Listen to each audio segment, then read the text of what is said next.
Hi, ఈరోజు మీకు ఒకటి చూపిస్తున్నాను. ఇవి నిన్నటి పూర్ణాలు అన్నమాట. నిన్నటి పూర్ణాలని ఈరోజు ఫ్రెష్గా ఎలా వేడిగా తినాలనుకుంటున్నారా? అయితే ఒక చిన్న చిట్కా ఇప్పుడు ట్రై చేయండి. ఈ పూర్ణాలను మనం డీప్ ఫ్రై చేసుకుందాం. ఈ పూర్ణాలను ఇప్పుడు తీసుకొని ప్లేట్లో పెట్టుకున్నామా? నిన్నటి పూర్ణాలు అన్నమాట ఇవి. ఇప్పుడు ఇందులో ఆయిల్ వేసుకోవాలి. బాండీలో ఆయిల్ వేసుకొని సిమ్లో పెట్టుకోవాలి.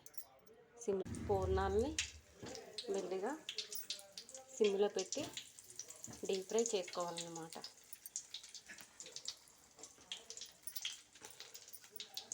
పెట్టుకొని 2 మినిట్స్ బాగా వేపుకోవాలి.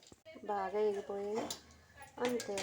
వేస్ట్ చేయకుండా చూసారా, వేడి వేడి పూర్ణాలు రెడీ. వేడిగా తినాలనుకున్న వాళ్ళు తప్పకుండా ఇలా ట్రై చేయండి, చాలా బాగుంటాయి.